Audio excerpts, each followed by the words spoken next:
This is the Tragedy Academy, a show created to bridge societal divides in a judgment-free zone using candor and humor. Here today, joined by Jodie Shihadeh. Did I get it? I did. Jodie Shihadeh. Shihadeh. God, man, my tongue is not working this morning. Of Shihadeh Law PC. Okay. Why don't you just go ahead and introduce yourself and get me out of this situation so I can just call you Jodie going forward? Well, thank you. I'm so excited to be here. My name is Jodie Shihadeh. I'm an entertainment attorney, specializing in music and all derivatives of entertainment that comes from that. And I've been practicing for quite a while now. I started my law firm at the peak of the pandemic in 2020, and it's been a really fun, really wild ride with amazing clients ever since. That's amazing to hear, and I commend you on coming through the pandemic with a invigorated passion for something. I think it created a lot of new endeavors for people, awakenings and passionate pursuits and different things like that. And anytime we venture off onto our own, coming out of a situation like that, generally it's a path that other people can follow. So the more that I look through before, I like to do my research and my homework before I speak with a guest. And you, I think I was saying earlier, like a Tootsie Pop, like the owl's pissed. Because it doesn't matter how many times you try to lick that pop, you're not getting to the Tootsie Roll center because there's so much fascinating shit. I was like, my God.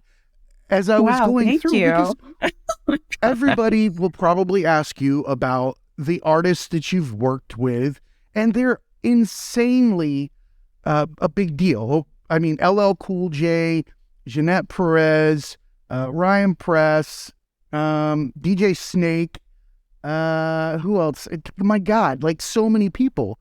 But what stands out to me when I'm reading a Billboard article is taking action in the moment. Jodie reports that she's working on an initiative to examine the history of recording agreements and racism in the industry to identify changes we can make to better protect an artist's income from use of its catalog. Or transparency in accountings for streaming revenue is an issue that doesn't get a lot of attention, but has an enormous impact on gauging the fairness and accuracy of a creator's royalty income. Those are the great things that I saw immediately when I was looking through, because that stands out. That's not a lawyer that's just inking deals.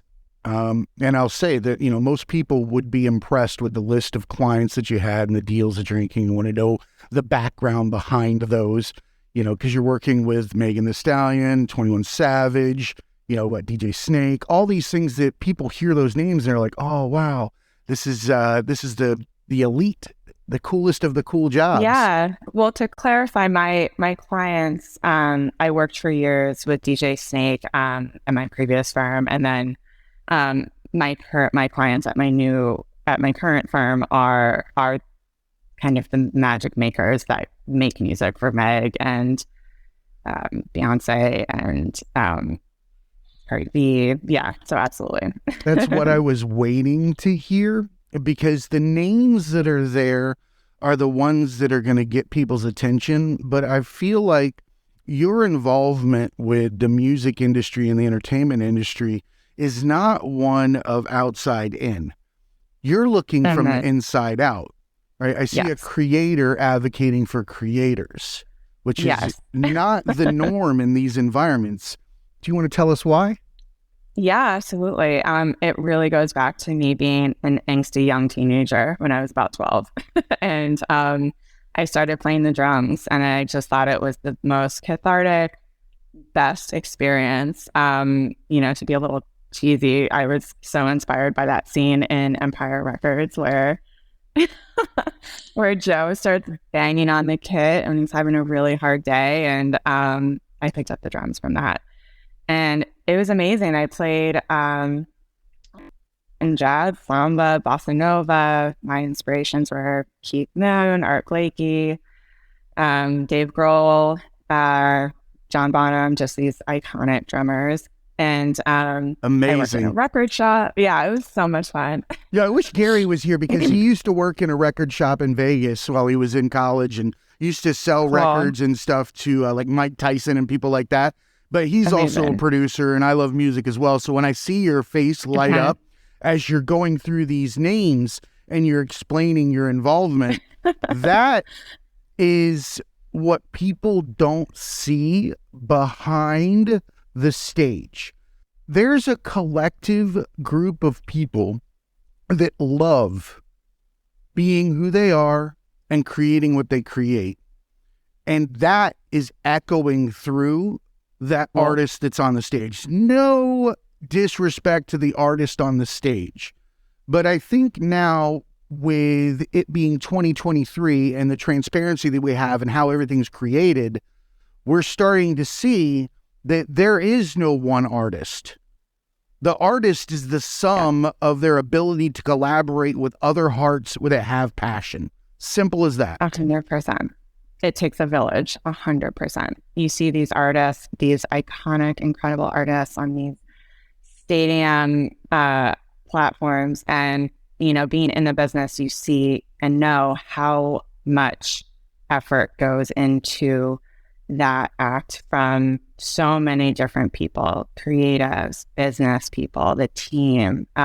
It's a huge industry behind that artist. And it's really inspirational to me to be able to work with those people that help get those acts out onto the stage, basically. You got to recognize in those scenarios who's doing it for the love of the game. And that's the group of people that you're describing. Yes. They're never going to get that moment where everybody's screaming their name and pumping their fists and saying, give me the next one. But they're not looking for that, which 100%. makes them extremely unique. It means that the art that's falling on the ears out there, whether they're coming through somebody else's mouth, it's still their voice. It resonates. It vibrates through them. You get it. And I feel like you're looking for people that are in vulnerable positions throughout your work. That's what I see with, you know, the accomplishments. And then, of course, those statements that you made, looking back through record deals, looking at, you know, racism, systemic issues within the industry. Where did you find that you had a voice for others? It came down to, again, the teen years. I was really a passionate activist teen, and I really got behind certain causes. I was vegetarian for a number of years because I disagreed with factory farming. I was pretty much into anything women's rights from the very beginning. From the moment I learned about it, I heard about some of my favorite bands breaking up because they couldn't make money from their record deals. And that was the real trigger. Yeah. Somehow, I don't remember the exact moment, but I learned that you could be a lawyer for artists. And I thought that that was the perfect blend of my interests of working with creatives, but not necessarily being a creative. I knew I didn't have that side to me. Oh, what a fibber. I'm not going to be on We're going to find out later. I'm going to explain to everybody listening.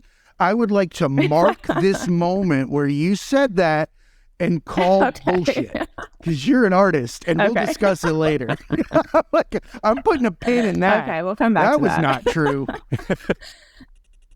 So yeah, I went to law school to just be a music lawyer and to help artists. And I was really, doing all the internships you could possibly do throughout law school. I interned at a boutique entertainment law firm. I interned for a year at RCA Records. After taking, I graduated from law school in 2011. So we're in the real still of the 2008 crash, basically. And no one was hiring. It was a very scary time. I was bartending on the side to just make ends meet. And I remember the career center at my school being like, oh, well, what's your plan B? Because I know you want to be an entertainment lawyer, but what's your plan B? And I said, I don't have a plan B. What are you talking about? And they were like, well, what about like a small litigation firm? And I'm like, absolutely not. I'm not spending hundreds of thousands of dollars to go to law school to go do something that makes me miserable, I will bartend instead. Something that sounds, there's nothing worse than having to sit through arbitrations, mediations, litigation, where some pompous ass is trying to blow up their chest and their ego in any way possible to scare someone into a date to fucking settle something. I couldn't fucking... Look, no, thank you. No disrespect to litigators. They are seriously some of the smartest people I've ever met. And I learned so much working with them, but that is not for me. I am not meant to be in a courtroom. No, too fake for me. I'm not saying that they're fake, but it's a presentation for a reason. Yes. And so I was really fortunate. I graduated. I took the bar exam, and coincidentally, the firm I had interned at had just brought on this really big client that needed a lot of work, and I was hired just to work on that art. It was Meadow World Peace, the basketball player. Oh, cool. Who is very close to my heart. Too. That's somebody that marches to the beat of their own drum, like no other. Yeah, he is just such a lovely person, and he had so much work going on, and that was my entry into entertainment. That's an amazing door to walk through. I don't think that that's something that most people get walking into the entertainment industry, and being able to come in an environment where you have someone that you're working with that has that type of perspective on the world and reality really gives you a chance to foster a much better approach to your passion and entering that world. I think that's probably one of the reasons that you're really successful at what you do. In addition to, like I said earlier when I called BS on you, for those of you out there, go ahead and Google Jodie, and don't do it for her LinkedIn. Don't do it for Instagram or the regular website for the law firm. You'll be going there later. It's in the show notes. Just look through the countless songs that she has credit for. So you have the most insane background in music with all these different people, but can you tell me what art you're creating today? Yes, I am helping my clients create pop music that you hear on the radio, hip hop, but I consider that to be pop music. I don't really like to use that subgenre title.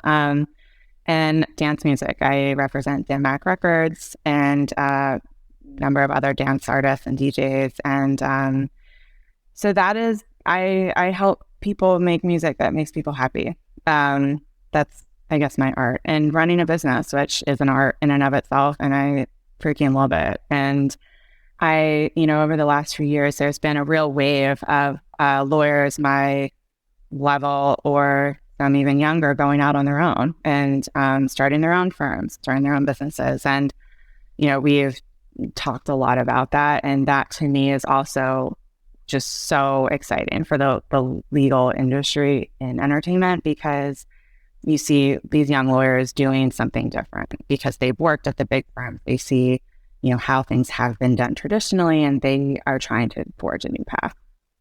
So I think that's some entrepreneurial art, I would say. Entrepreneurial art, but you get writing credits and things like that. You're really helping people put and structure their art together. It seems as if you're in a unique position in that you're not identifying existing artists that are making bank and doing all these things and trying to woo them to be your client and all this other BS. Sounds to me like you're finding the marginalized artist that is super creative and is on the cusp of something that they could really do great, and giving them that leg up and allowing them to enter the entertainment industry with an equal footing, not being taken advantage of, not being groomed into the industry and made to look one way while the other things happen in the other. I mean, it's simply a shell game at that point, but having someone to advocate for people that is part of the industry, who knows it in and out, is a very unique role. I can't tell you how appreciative I am of people like that, just because I'm passionate about music, passionate about art, and I feel like so many artists and so much art dies because of the lack of support for people that are truly pursuing their art, because they're not going to be somebody that's in the best position to do all the things you're saying. You don't get to be an artist because you're an entrepreneur at the same time and you know how to run an organization and no. It's the same thing that happens in the sports industry. It's an instant take advantage of the, not ignorance, well, it is ignorance, but the lack of experience in those types of scenarios. Absolutely. You're really touching on specifically a huge clientele of mine, which is the producer-songwriter world. I think that the producers and songwriter, from this is getting to an earlier point you made, are those muses that get into the room and, they play a muse, they play a therapist, they play the guide, in helping artists create music. And, in a lot of ways, they are the wizards behind the curtains. And, their business is so critical to the overall health of this industry. Songwriters, there's been a ton of debate in politics and in Congress and in advocacy to increase the songwriters' royalty rates that they've been getting from streaming, because streaming is taking over the industry. Thank God. Yes. Producers, and they have a real entrepreneurial spirit, and I work very closely with them to think, how do we make the best deals for you right now today, but also set you up so that you're in a really strong position to bargain for a competitive publishing deal, or start your own companies down the line and sign your own producers and songwriters, sign your own artists, develop them. Let's think about 10 years from now. Let's think about what your overall financial health looks like 10 years from now. I have a very long-term vision for my clients, and that's something that I'm personally passionate about. And it's why I got into this business. I want people to stick around if that's what they want to do.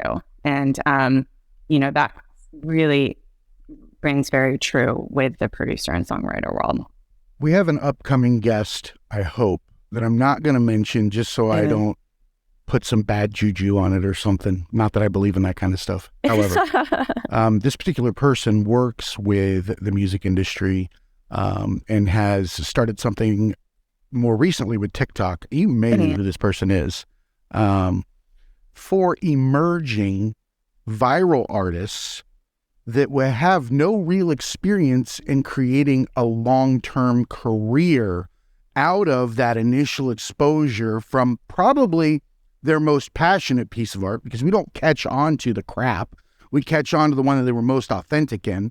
And the best part about it is, to me, is that when you get a net and you can capture a butterfly in the moment and bring it back with you tainted, then you get a chance to foster an artist that isn't being squished into a mold or being told to repeat what they did the first time. There's nothing more disrespectful to the creative passion that we have inside of us than to mimic other people. It's an homage to that person, a slight amount of respect, but after that, you're disrespecting your talent, your love, your art, your ability to put things out there. Nobody wants to hear themselves sing back at them. They want to hear what you have to say. I completely agree with that. Yes.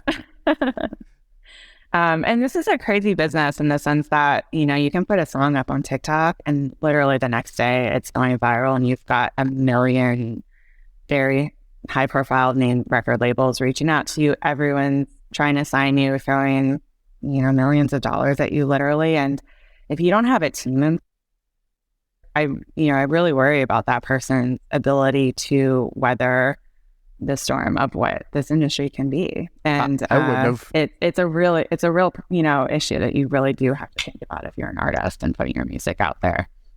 You've got to admit you're powerless in certain scenarios and that you need a guide. It's very hard because the expectation is that an artist or an athlete or whoever they are has their shit together. That you're going to talk to them and they're going to tell you the things you don't know. What you don't realize is that they know their art. You don't know the other shit. Right. Right? Because you only know things after you go through things. That's how experiences work. Right. I think that this is a good place to have you discuss with us the systemic racial divide that there is in the dealings with music contracts over time that you've seen. Obviously, since you've been an advocate for artists, there is a huge gap. I mean, without people like the Wu-Tang Clan, we would watch, hip hop just get devoured. Right. Right. And that's a huge part of my business is that genre of music. Historically, Black musicians weren't royalties. They, signed away their rights and no one really thought anything of it. And, with everything that happened over the last couple of years, really starting with, George Floyd incident, to its credit, the industry has truly been looking at these old deals and thinking about how can they revise them to be more fair to those veteran creators, going back, looking at the agreements, seeing, what they can change. If they're unrecouped after so many years, maybe they'll forgive those balances and write them off. So there have been certainly some really credible changes being made. When I look at agreements, and this plays in a lot with my executive work as well. I work with a lot of executives in the industry, and this goes to Black executives and female executives. Basically, the underrepresented in this industry. It's really, really important. The marginalized within the group. Yes, that's my crew. It's really important for me to know what the market rate is. It's really important for me to know, what other people are getting as far as salaries go and just overall packages. What are the record deals looking like for certain artists versus others? Understanding, certain challenges that maybe certain demographics have at home versus others, and being conscious of those when I'm negotiating deals, making sure that, we're getting the right bells and whistles, so to speak, when it comes to certain how advances are structured, how royalties are being paid out. Accountings are, to a lay person, very boring part of the agreement, but absolutely critical. You need a damn actuary to get through royalties. Yes, it is. Thank you. Looking at that shit. No. It is a learned art. Yes. I would hire somebody in a second for that job. Yes.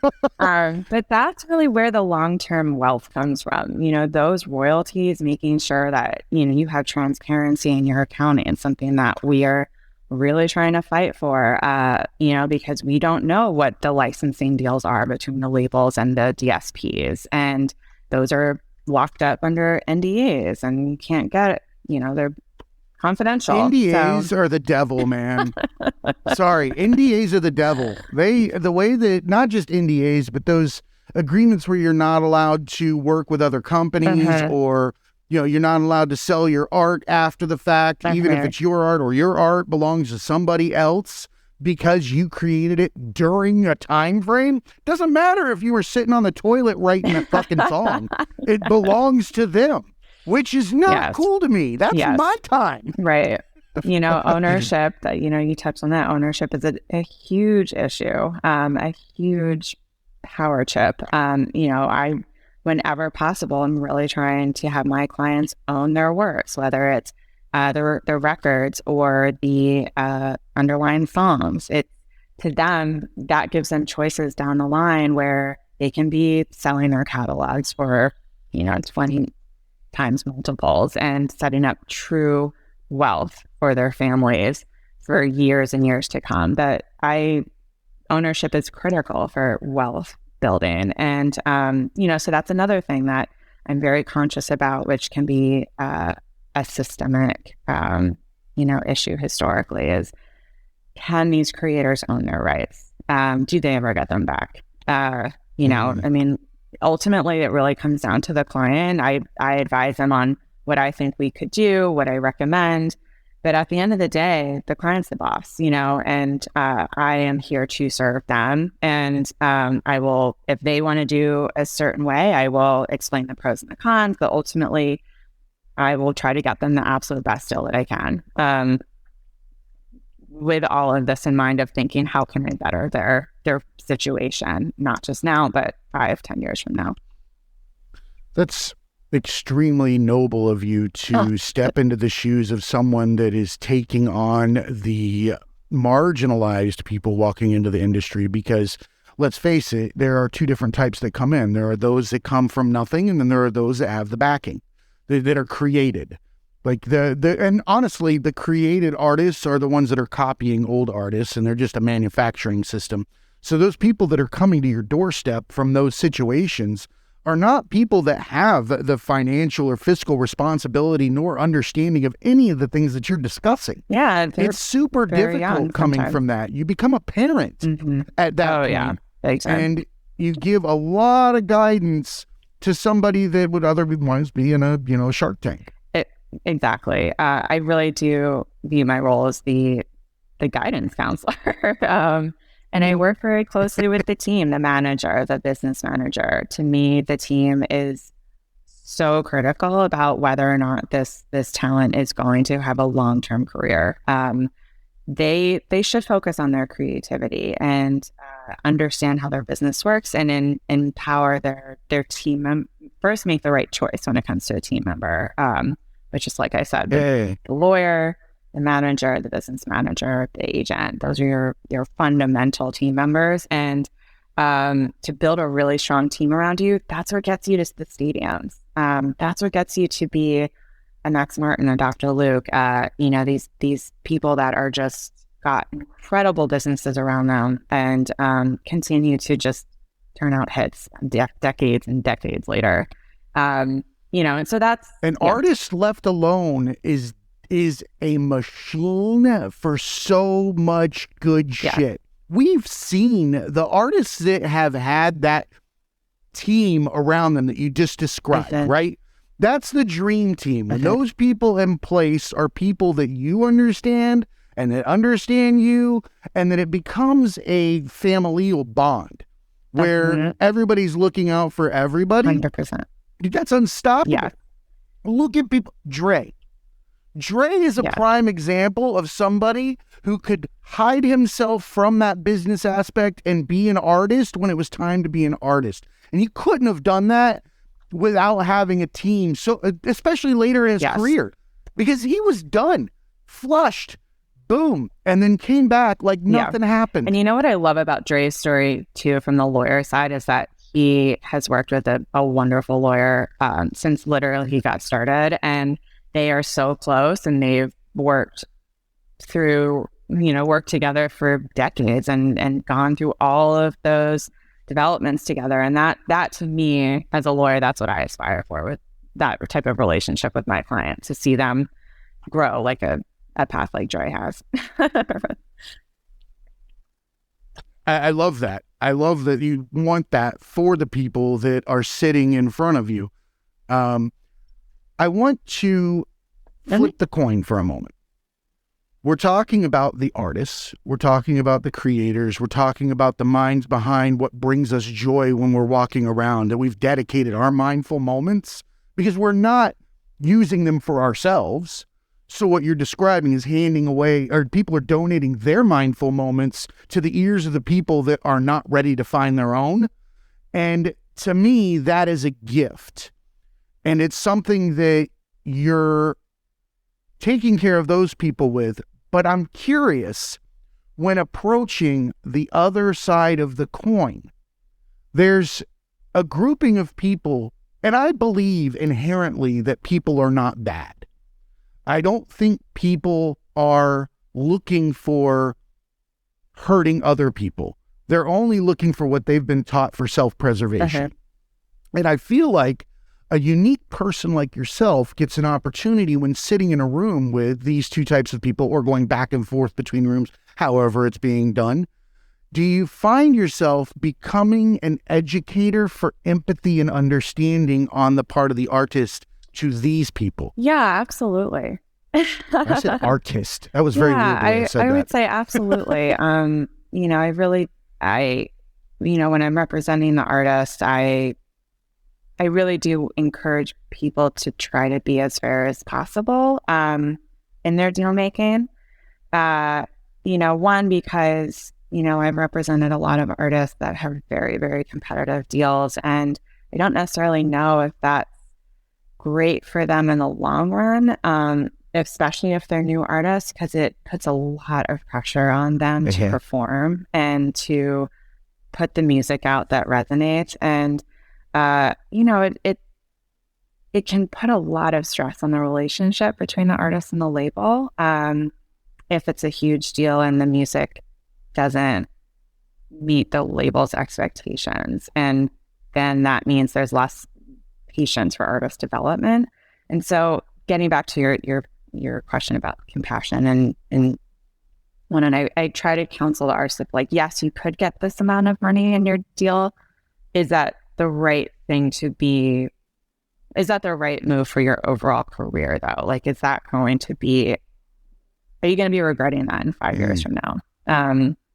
I hope that answered your question. But I think it makes perfect sense. I try to lawyer so that both sides walk away feeling like they got something from the deal and they feel excited about it. That to me is the good start of a working relationship. I love that. Having the opportunity to change people's perspectives, and I think with regard to artists, is something that's very important, because an artist isn't protected in these environments. And a protected artist, we've said, creates unbelievable art. If they're allowed to be within the confines of, their art and not be poked and prodded from the outside or told to repeat the same effing song over and over and over, it just written different ways, that was one of the things that I did want to branch off to, because I love when people have like an eclectic set of art that just everything is different. And when I was looking through yours, we're fans, obviously. Gary's, part of the show. He's with the UFC, working on Tough, and we've had wrestlers that we love, and we had Ellie Neidhart, who was Jim the Anvil Neidhart's wife. She came on, stuff like that. But as I was looking through all the credits and things that you had, there was one that stuck out to me. You're involved with a lot of walkout, WWEF types of things. That is so cool. Walkout music to me is amazing. It is something that is so underrated because it sets a stage, a tone. So tell me about what it's like being involved in something that's gotta be so funny. Fun. Yeah, it's true. That was definitely a really interesting turn in my career a few years ago. At my previous firm as a partner, there was a music production company, and they did all of the music for WWE for a long time, and I did the deals, and so it was really fun to like hear the music production company come up with the walkout music, and definitely walkout music. I didn't know I was going to be involved with that, but I was. It was kind of like working with Men World Peace. I didn't know my career would take construction, but here we are, and I'm going to learn how to do it, and this is fun. And and now people like you are really that world pick that up, and it's a really fun talking point.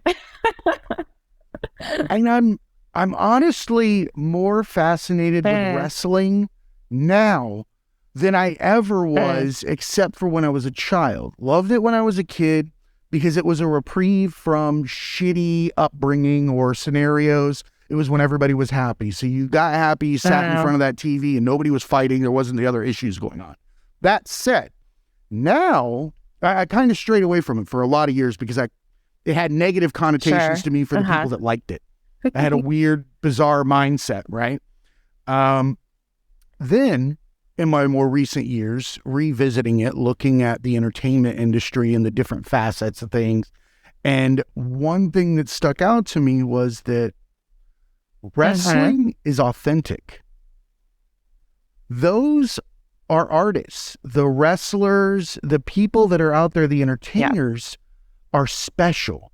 That's a special group of people that caters to the people that nobody wants to cater to, or thinks that they're not good enough to sit around them. When in reality, they'll have every single walk of life around them, from disabled to, or, other able, whatever it is. They will make it special for anybody that's there. And I think the reason that it works is they love what they're doing. I think that's the secret sauce for any quote, right? It really is. But that's a rare thing to find in life. Now, are you passionate about boxing too, or is it just wrestling? Are they joint? I'm passionate about people. That's a good answer. I'm passionate about people. So with music, I love music, but I grew up poor. I didn't have CDs, tapes, and all these things sitting around. I have lyrics. In fact, every song out there, I never had a romance with it for its words. It was always for the underlying feeling that you got from the instruments, or a voice to me was an instrument until more recently.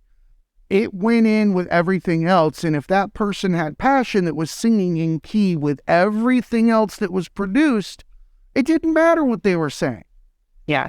Because it was being said simply through the fact that they were putting it out there. I didn't have much of a love affair with that part of music, but now it's something that I have a lot more respect for, because it's a double-faceted instrument. Not only is it on key, but it's telling a story at the same time. That's a gift. And to That's me, gift. What's so incredible and unique about music, and this might sound so obvious, but it still gets to me on a fundamental level, is it's an art that really speaks to everyone, even if you don't even speak the language. Just from you don't have to have lyrics, just to get a sense. It gets into you physically and literally vibrates your body. And that to me is what, I really do think sometimes I'm doing work that saves people's lives. And that sounds, it's true. Yeah. No, you are not wrong. Music saves people's lives. If we actually took the time to look at the impact that we have on the world, good, bad, or indifferent, we would start to see that the more we love something that we're doing, the larger the rock is that we're throwing in the pond. And its ripples will go so much further if we're taking the time to do things for people that we love. And I think that is, what, and this gets to a point you mentioned earlier, is being passionate about what it is that you do. And then it doesn't feel so much like work. And you really do hopefully take those moments where you sit back and you think, wow, this is so special that I get to be a part of this. And, call me a teenage kid, but I get so excited when I hear my clients work on the radio. There's still nothing more fun than that to me, because you're behind something and you're putting it out there and hopefully helping or affecting someone else's life. And that is what we do, why we do what we do. It should be why we do what we do. And I feel like that's the crippling point that there is in society right now, because people aren't doing what they should be doing with their lives on a daily basis. I want to take a step over to language with regard to music. You're touching on something that's very near and dear to my heart, because I do believe that music is the universal language. We're divided so horribly by language, but we're also divided by experiences, which become lenses. I talk about them all the time. No two people can wear each other's glasses. Why? Because they have different prescriptions. Prescriptions are experiences, right? However, if I took out a giant fucking drum and I started beating it like a taiko out in fucking Japan, slowly, you would know immediately we're getting ready to do something. Boom, boom, boom, boom, boom. Oh, I'm right? getting all amped up. Yes. Right? And then if I busted out a whole line of horns, suddenly we're going to war. We're taking on something so big.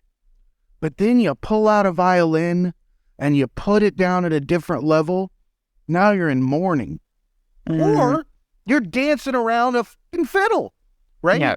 But all of these things are conveying a feeling.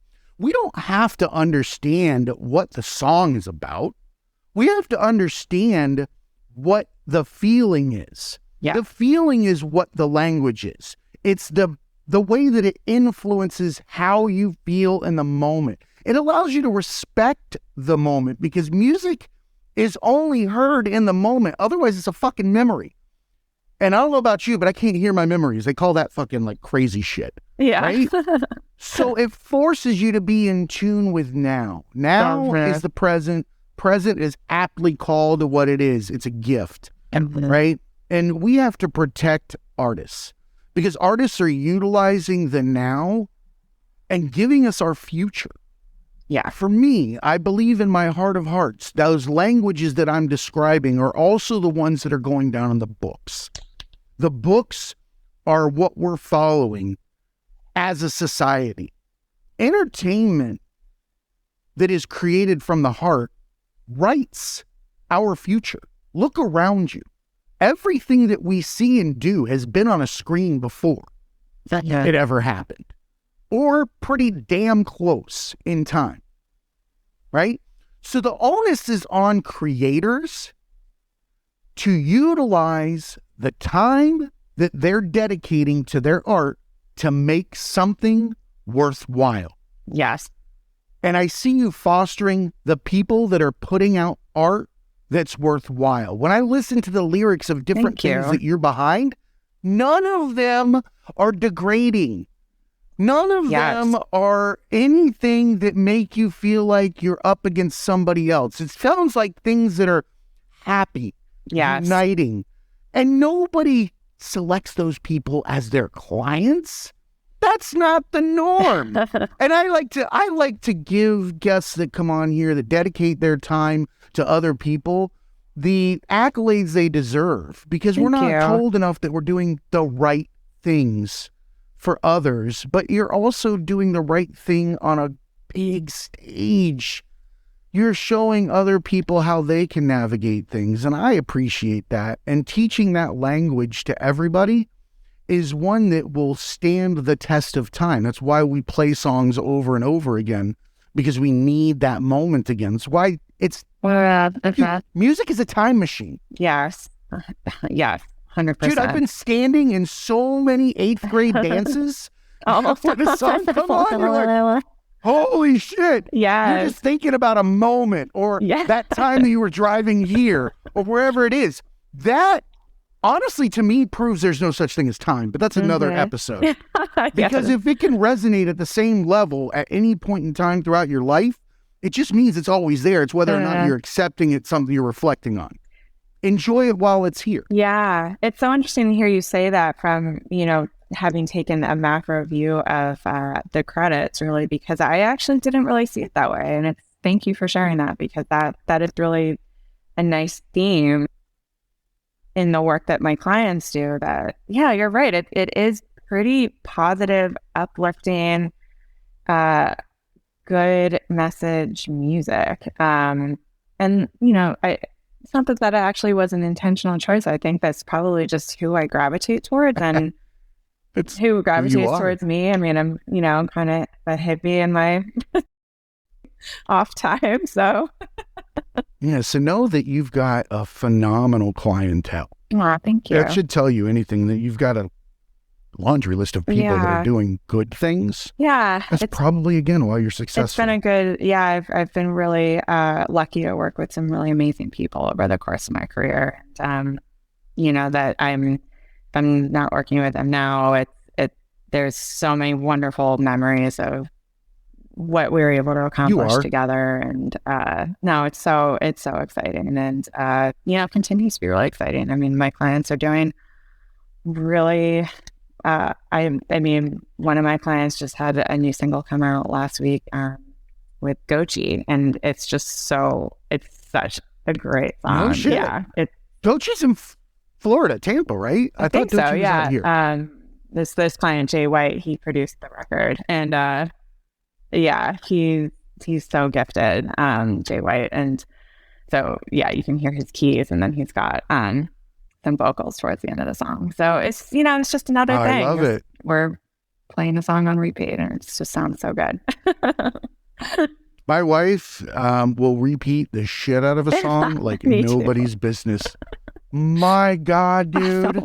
Anytime any boy band from the 90s or early 2000s releases something of some sort or is still touring, she will hammer their music catalog into the ground for like 3 months before the concert. That's what you're meant to do. Yeah. You know? I'm the type of person that gets afraid that I'm not going to like it if I listen to it too many times. I did this.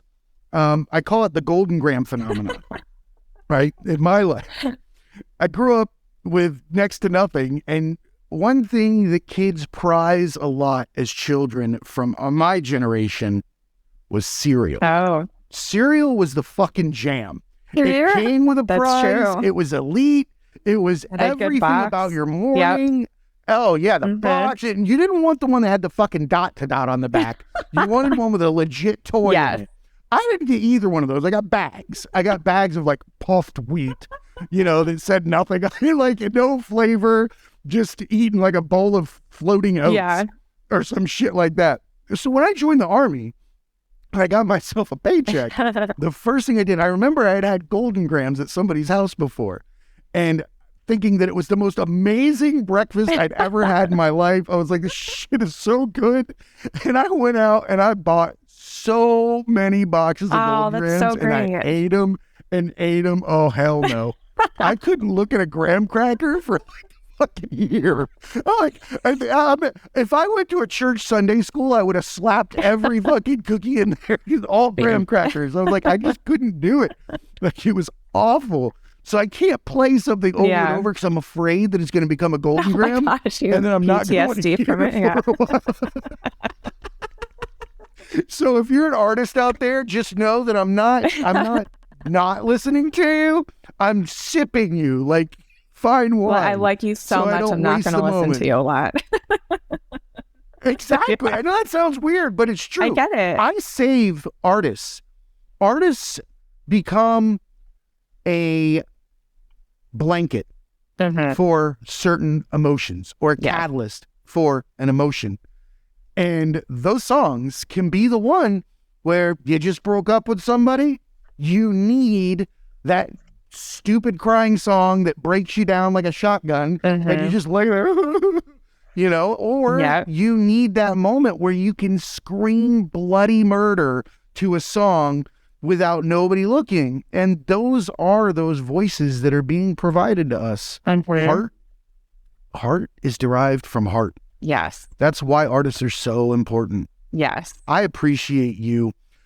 Before we wrap up, I want to give you a chance to tell people where they can find you, what they can expect if they reach out to you, and then if you have any tips for new artists that are coming up now that they can implement in order to protect themselves. Yes. Well, I'll touch on that one first. Get your team together. Every penny spent is worth it because it's an investment into the long-term health of your career. And you want people around you who are smart and helping you make educated, conscious choices. If a contract's put in front of you, get a lawyer. Doesn't matter how short it is. That doesn't mean it's easy to understand. It means Santa needs to be in there to protect you. Get a lawyer.